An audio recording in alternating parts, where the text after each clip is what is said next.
Chapter 7, November. Spanish influenza, which had swept across Europe and the eastern states, hit Brailsford Junction late in October, killing more of our citizens than died in the war. The schools were closed, and people scurried along the half-deserted streets wearing eerie-looking masks of white gauze. At least one person in 4 was dangerously ill, with twice that number less seriously affected. Sometimes the disease struck with swift fatality.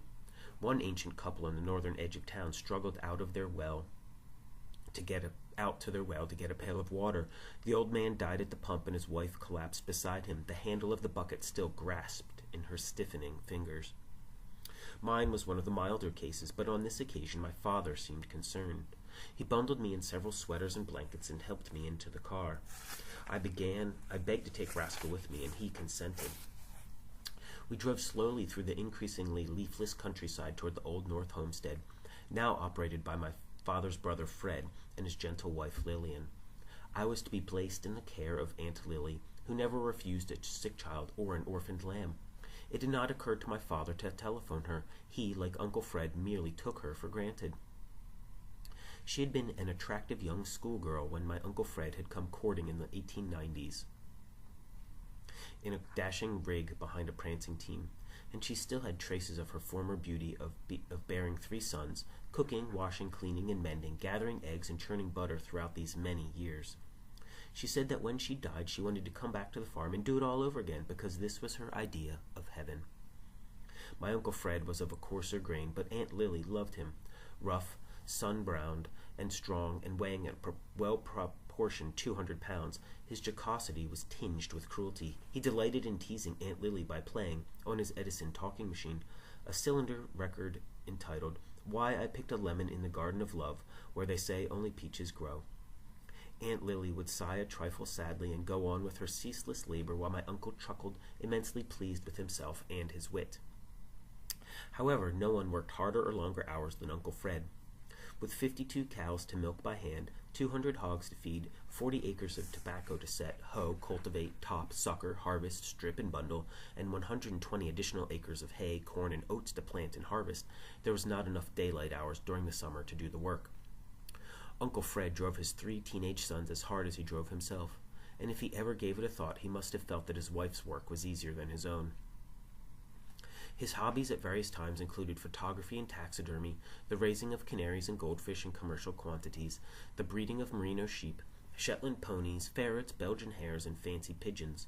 He bought and repaired threshing machines, and he loved nothing so much as butchering day, an agony to uncomplaining Aunt Lily, as lambs she had bottle-fed, calves and pigs she had nursed, went to the knife. Somehow, despite all this, it was a happy marriage, and the great little farmhouse offered a warm, rural welcome. Aunt Lily came out to greet us, wiping her hands on her apron in that perpetual gesture of humbleness, which seemed to afflict whole generations of farm wives who gave so much to so many in return for so little. "Oh my, it's Willard and Sterling. Why, Sterling, are you sick?" "Just a touch of influenza," Lillian, my father, said. "I thought perhaps—" "Why, of course, Willard. He needs my care. We'll put him up in the bedroom next to ours, off the parlor. It won't be a bit of trouble. Come in for a cup of coffee and a second breakfast."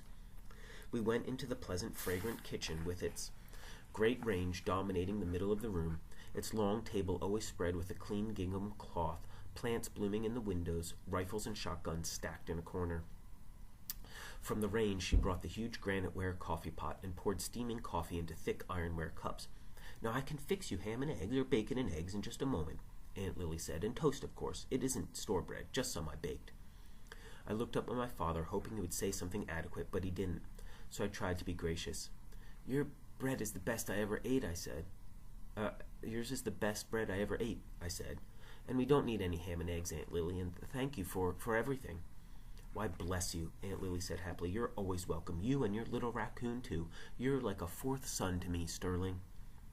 I think that just for a moment my father was aware of the imposition upon Aunt Lily, perhaps even remembering my mother and how she bore all 4 of us, Theo, Jessica, Herschel, and myself, while he was just conveniently absent.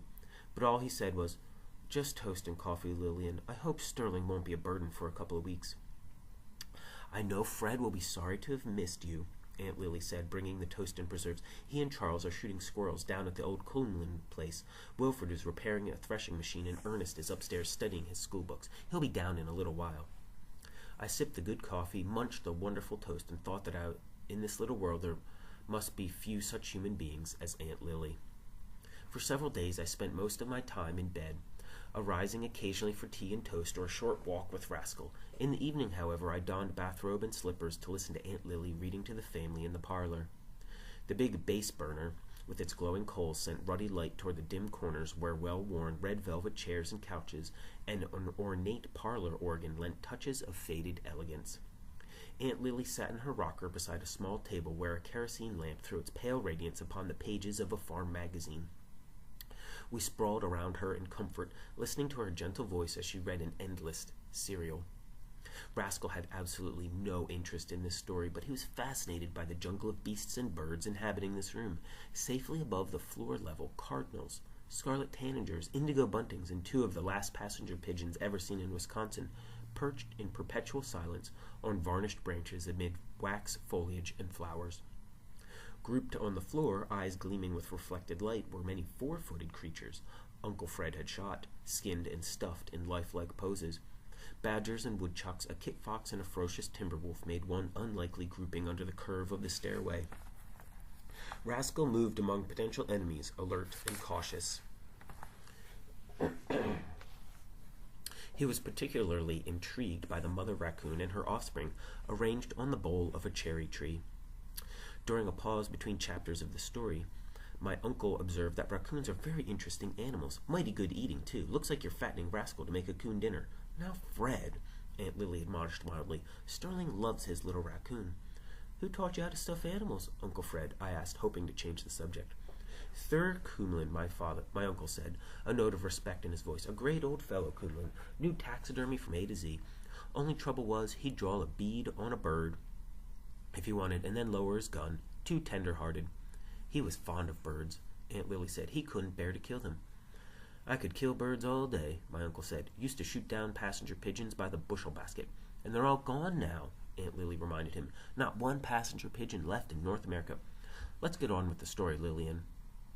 Contrite for having been so bold, Aunt Lily began again in her tired voice, column after column of small print, hard to decipher by lamplight. Outside, an autumn wind was slowly rising, moaning at the corners of the house. One by one, Charlie, Wilfred, and Ernest had fallen asleep, and finally Uncle Fred. Rascal had come to curl in my lap. Aunt Lily's voice faltered, and then was still.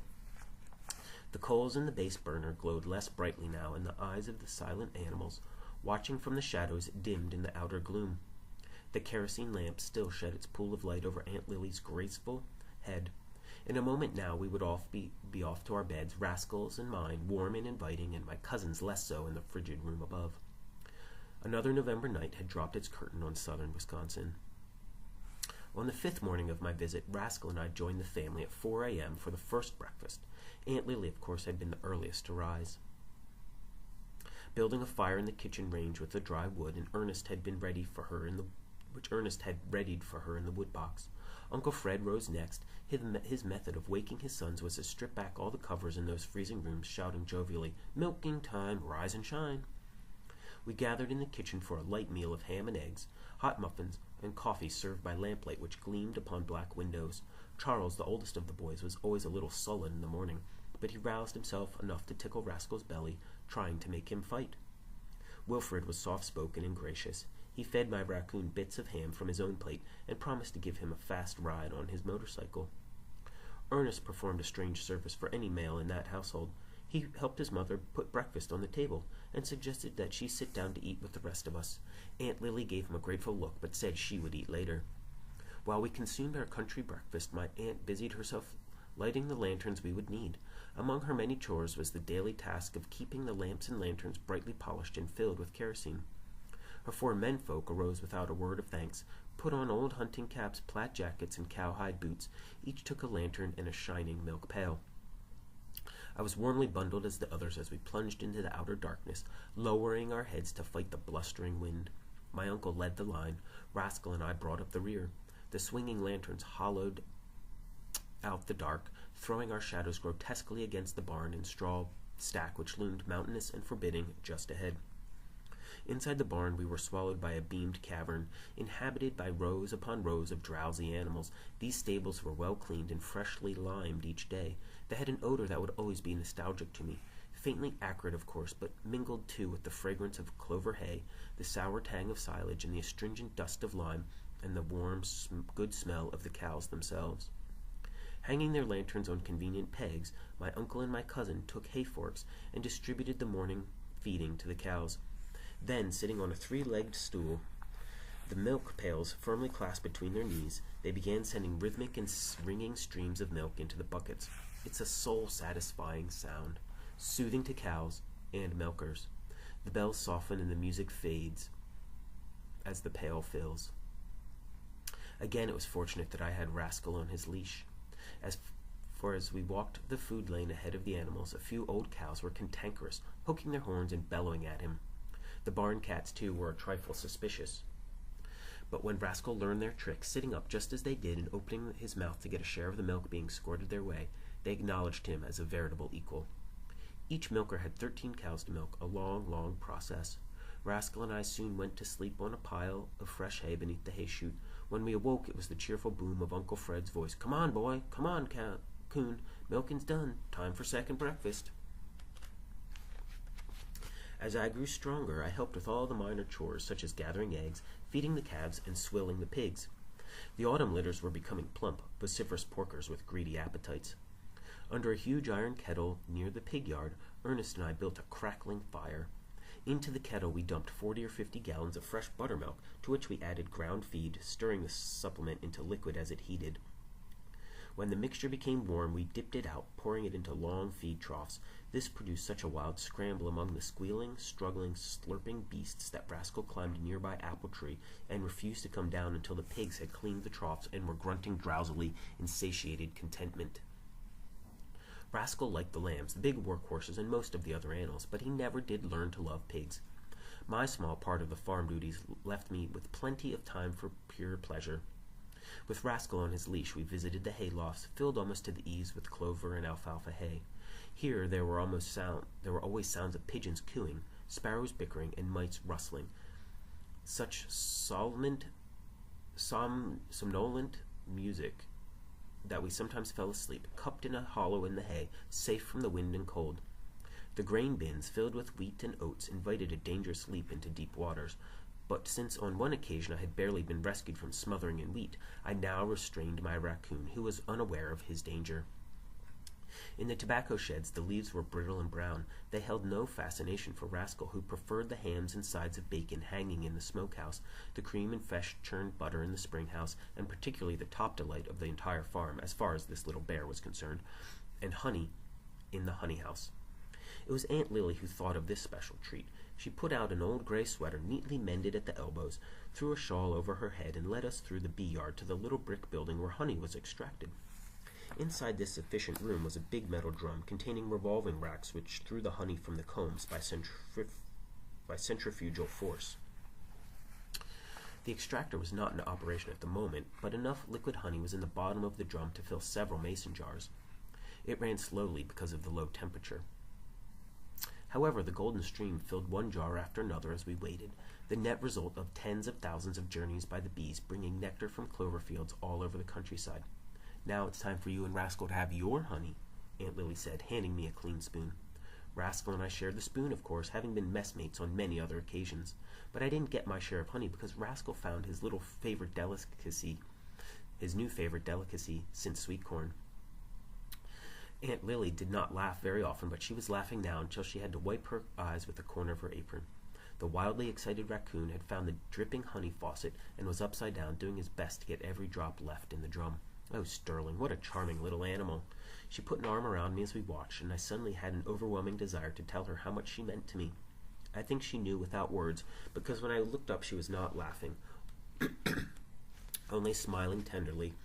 We took the mason jars of honey, and leading the very reluctant raccoon, headed back to the farmhouse through the bright and frosty morning.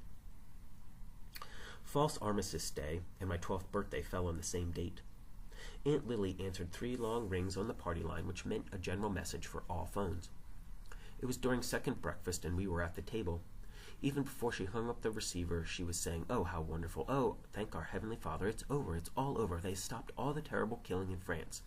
"You mean the war's over? Really over, Lillian?" Uncle Fred asked. "All over. They're signing an armistice." I couldn't have asked for a better birthday present than this. Even if everyone had forgotten it was my birthday, I wanted to be alone to think about it, and so I went with Rascal to the pony stable, and we sat for a time on the bale of straw looking at Nellie, her mate Teddy, and their twin colts Pansy and Pancho Villa. So the war was actually over, and that last nightmare had come to an end. Herschel would return from France, and we could go fishing together. The realization came slowly, then with a rush, and then I was jubilantly happy. I picked up my raccoon and danced him around while he cocked his head and chirred a question. "Let's have a pony ride, Rascal." Of all these ponies, Teddy was my favorite. A little black devil of a stallion with more tricks than a trained seal. No one had taught him these wicked, joyous quirks and eccentricities. They were built into his nature along with the winds and storms of the Shetland Islands, a throwback to some wild ancestors centuries before his time. He nipped the flanks of cows when we were driving them home from pasture. He backed into tethered teams, kicking and squealing until he sometimes started a runaway. He was a veritable bucking bronco on occasion, rearing and whinnying his defiance to the whole world. He had a very tough mouth, and none of these pony bridles had a curb. I had learned to ride him, however, and was seldom thrown unless he resorted to his mischievous trick of running under certain limbs of trees which he knew were high enough to clear him, but not clear the rider. It was always a contest with Teddy, and you could gain his respect only by winning, whereupon he would reward you with a smooth, fast ride, his mane streaming in the wind. However, Teddy was demonstrating at this very moment that he didn't like Rascal, and I wasn't risking the life of my raccoon on such a violent mount. The twin colts were too young to ride, and of course were untrained. This left only Nellie, a broad and comfortable little mare who was as tolerant of Teddy as my Aunt Lily was of Uncle Fred. Nellie took us aboard with no fuss whatsoever, as though she had spent her life carrying the double load of a boy and his raccoon. Rascal sat ahead of me as he had on the wooden ponies of the merry-go-round. We trotted down the lane to the pasture, passing still pools where spear points of ice extended over the black depths, and groves of hickory trees where I had already gathered more than a bushel of nuts. We had come at last to the solitude of Cumlin's woods, and ambled along its winding paths. There could be no better place to contemplate peace on earth than in this forest where the old naturalist had lived his quiet life. That evening Aunt Lily cooked up a very special feast, not because it was my birthday, not even because of the rumored armistice, but because my father was driving out for dinner, after which he was taking me home. There was roast turkey with hickory nut dressing, a special recipe of her own. There were mashed potatoes and sweet potatoes and baked Hubbard squash and more relishes and preserves than I can now remember. Finally, we had a choice of cold pumpkin pie with whipped cream or hot mince pie, fresh from the oven. It didn't seem to matter now that everyone had forgotten my birthday, but of course it was Aunt Lily who thought of it. "Why, Sterling," she said remorsefully, putting her hand to her mouth, "it's your 12th birthday, and not one of us remembered, and I didn't even bake a cake." Then everyone sang happy birthday, and I felt well rewarded. My father didn't apologize, but he reached into his pocket and brought forth his own personal watch with its chain finely braided from my mother's chestnut hair. For several generations that old watch had passed from father to son, and may the tradition long continue. On the morning of November 11th, 1918, the real armistice was signed in a railroad car in France. Although men were killed up to the final hour, the ceasefire came at last, and a sudden silence fell over the batteries and trenches and graveyards of Europe. The world was now safe for democracy. Tyranny had been vanquished forever. The war to end war had been won, and there would never be another conflict, or so we believed in the far-off and innocent time. That in Brailsford Junction the celebration began early. They decorated fire trucks, automobiles, and horse-drawn conveyances crowded into the streets in noisy, happy parades. I interwove the spokes of my bicycle wheels with red, white, and blue crepe paper ribbons, with Rascal in the basket. I pedaled through the throng, ringing my bell as a small contribution to the joyous pandemonium. At 11 o'clock, the fire whistle and all the church and school bells in town joined the chorus. During that afternoon, the elation slowly subsided, and I began oiling my muskrat traps for the season ahead. Rascal was always interested in whatever I was doing, but when he came to sniff and feel the traps, a terrible thought slowed my fingers. Putting my traps aside, I opened one of the catalogues sent to trappers by St. Louis fur bearers. There, in full color on the first page, was a handsome raccoon, his paw caught in a powerful trap. How could anyone mutilate the sensitive questing hand of an animal like Rascal? I picked up my raccoon and hugged him in a passion of remorse. I burned my fur catalogs in the furnace and hung my traps in the loft of the barn, never to use them again. Men had stopped killing other men in France that day, and on that day I signed a permanent peace treaty with the animals and the birds.